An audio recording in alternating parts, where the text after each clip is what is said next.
So we have been using sine, cosine, tangent.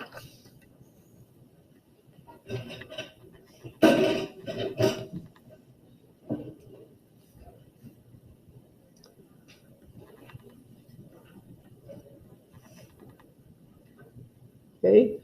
And now what we're going to do is we're going to use the inverse sine. So inverse sine is like this.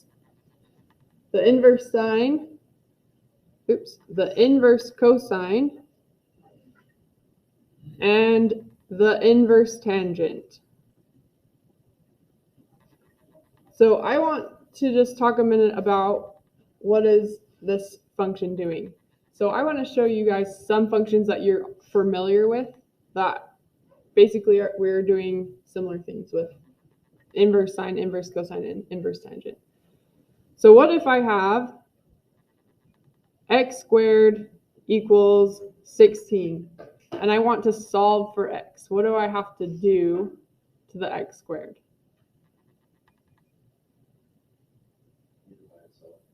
I have to get it by itself.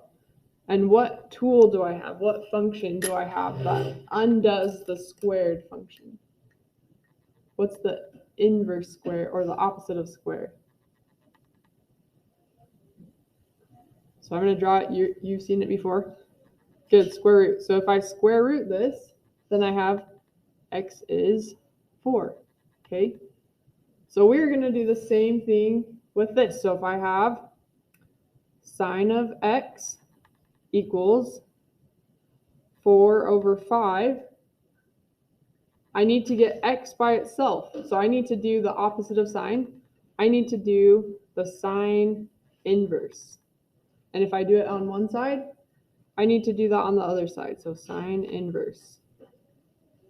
This cancels. So sine inverse cancels sine. And I just have x by itself. That's the point. That's why I did that.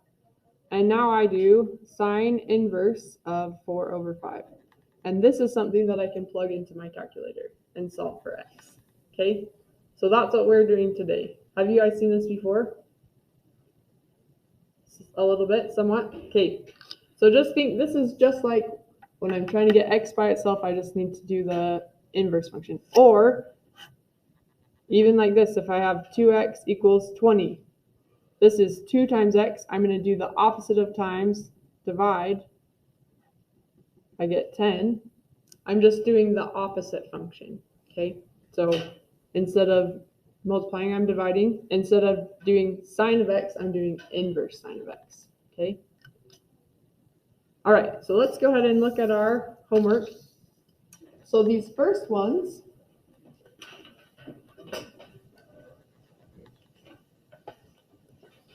we can just type in our calculator.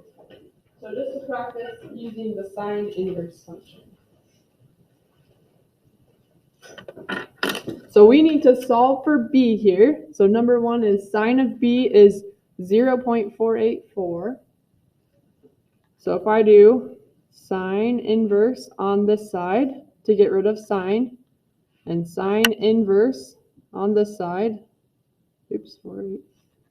48, then that cancels and we get b equals whatever sine inverse. So to do the sine inverse on my calculator, I just do second sine, and notice now I have this inverse little symbol. -1 is inverse. So sine inverse of the number 0.4848.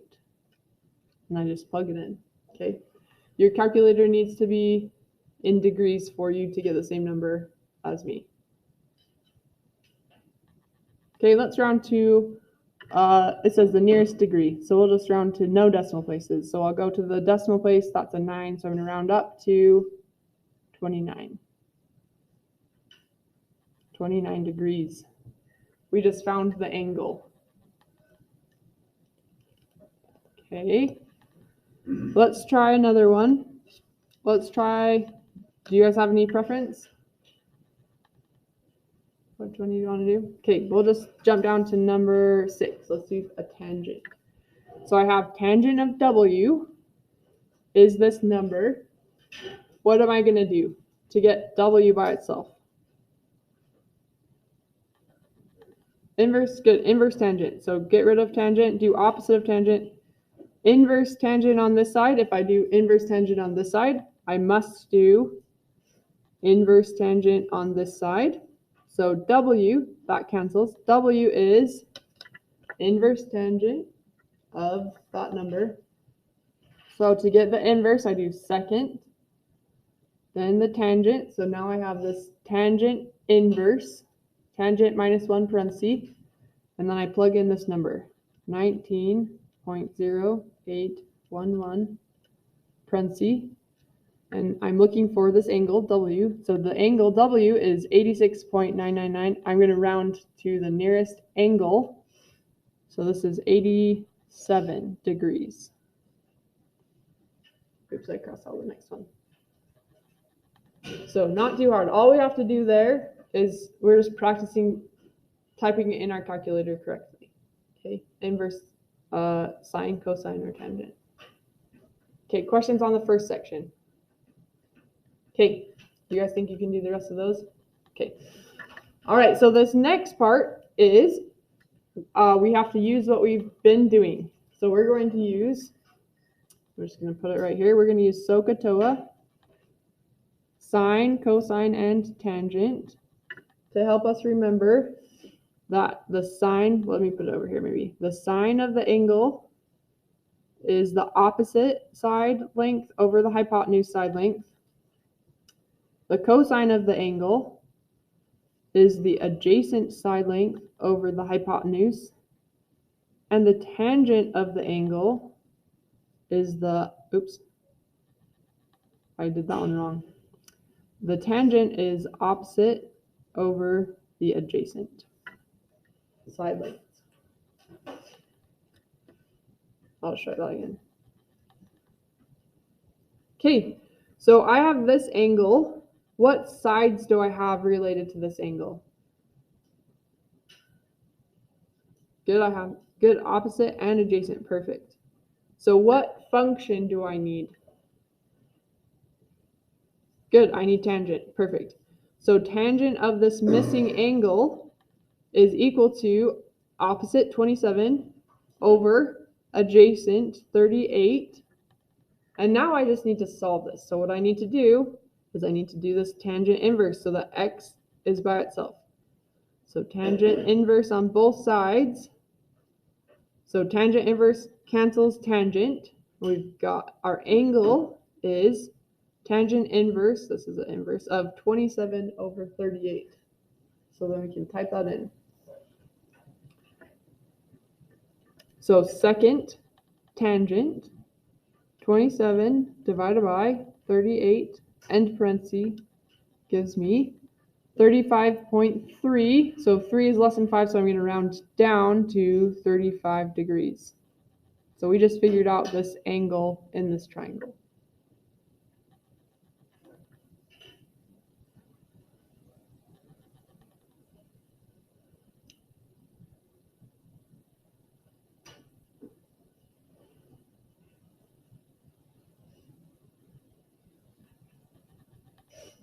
Okay, questions on that? Okay, so we're just using what we learned last time, sine, cosine, tangent, and figuring out the angle now. We're looking for the missing angle. Okay, let's see.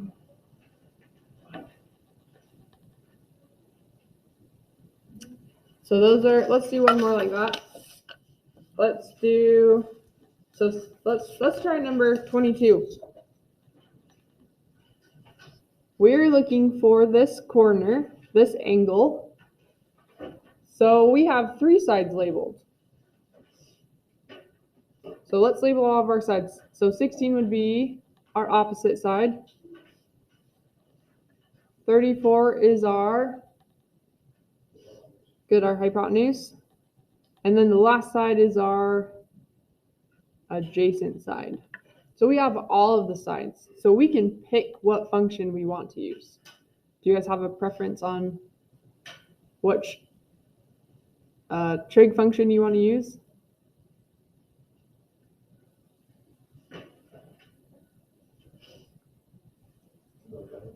Cosine? Okay, let's do cosine. So cosine of our unknown angle, I'm just going to call it x, equals our adjacent side, which is 30, over our hypotenuse, which is 34.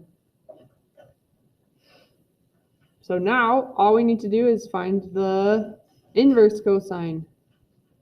So inverse cosine of this. So cosine inverse cancels cosine. We are left with just x all by itself over here. And then we can type in cosine inverse of 30 over 34 in our calculator.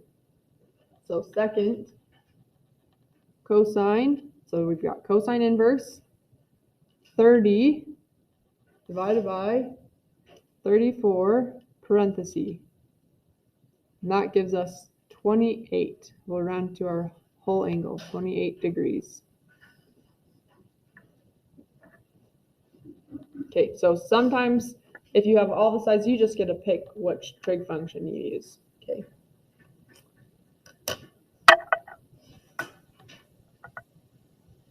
Okay, we'll skip these two critical thinking ones. If you want to do them, that's up to you. We'll skip 25 and 26.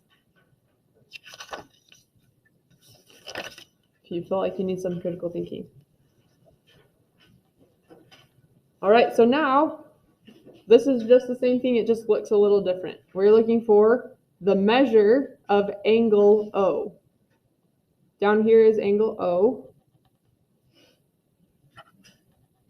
So we need to label the sides. We've got the opposite side, and we have the adjacent side. So what trig function relates the opposite and the adjacent side? Good, perfect, tangent. So tangent, and we could call it angle O if we wanted. Tangent of angle O equals the opposite, which is 40, over the adjacent, which is 9. And now, what are we going to do? We need to find the angle. We need the inverse. Good, so tangent inverse on both sides. So tangent inverse cancels tangent. We've got angle O equals,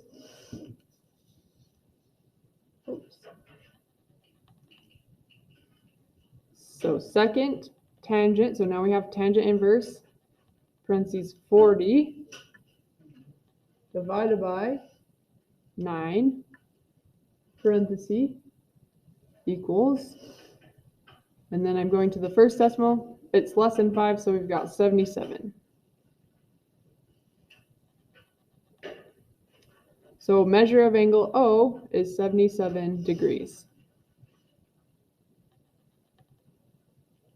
Okay, questions on that one? So pretty straightforward. Let's check the back to make sure it's not different. Yep, and the back is the same. Should we do one on the back? Let's do one on the back. Oh. Okay, let's do one. Let's do maybe, we'll do number 4. Is that all right? Okay, so we need the measure of angle Z. That's here, measure of angle Z. We have all the sides, so we could pick any of the trig functions. Do you guys want to pick, what do you guys like? Which trig function? So we did cosine last time. I like sine, just because it's usually the first one. So sine of angle Z.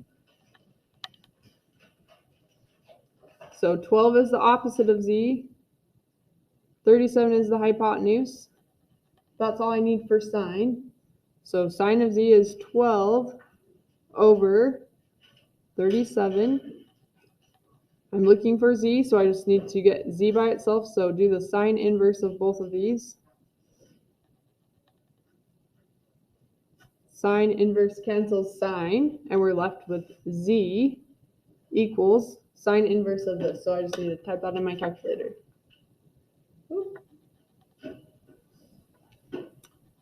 So second sine inverse of 12 divided by 37, end parenthesis.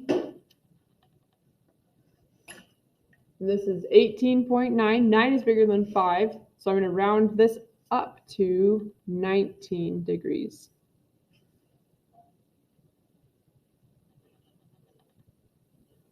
Okay. All right. Any other ones that you want to do together? You guys feel pretty confident in this assignment? Okay. All right.